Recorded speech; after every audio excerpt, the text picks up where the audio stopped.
এই লীলা পাঠ করলে মনে হয় আমরাও যদি একদিন ব্রজবনে সেই সখা হতে পারতাম, শ্যামসুন্দরের পাশে বসে এক মুঠো অন্ন ভাগ করে নিতে পারতাম। এই ভাবনাতেই ভক্তের চোখ ভিজে যায়, হৃদয় ডুবে যায় আনন্দের সাগরে। এই সক্ষরসে শ্রীকৃষ্ণ কখনোই নিজেকে সর্বশক্তিমান রূপে প্রকাশ করেন না। যখন কোনো সখা জিতে যায় খেলায়, সে গর্ব করে বলে, আজ আমি কানহাকে হারিয়েছি। আর শ্রীকৃষ্ণ মাথা নিচু করে হেসে বলেন, হ্যাঁ হ্যাঁ, তুমিই তো সবচেয়ে শক্তিশালী। এই পরাজয়েই তার পরম আনন্দ।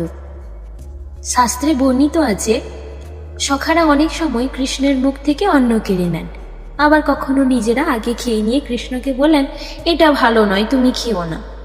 আর শ্রীকৃষ্ণ সেই বারণেও আনন্দ পান, কারণ এখানে তিনি ভগবান নন, তিনি প্রাণের বন্ধু।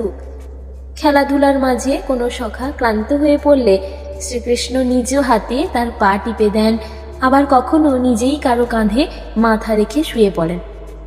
এই দৃশ্য দেখে দেবর্ষি নারদও স্তব্ধ হয়ে যান, কারণ এমন প্রেম, ঐক্যবদ্ধ ভক্তি বৈকুণ্ঠেও বিরল।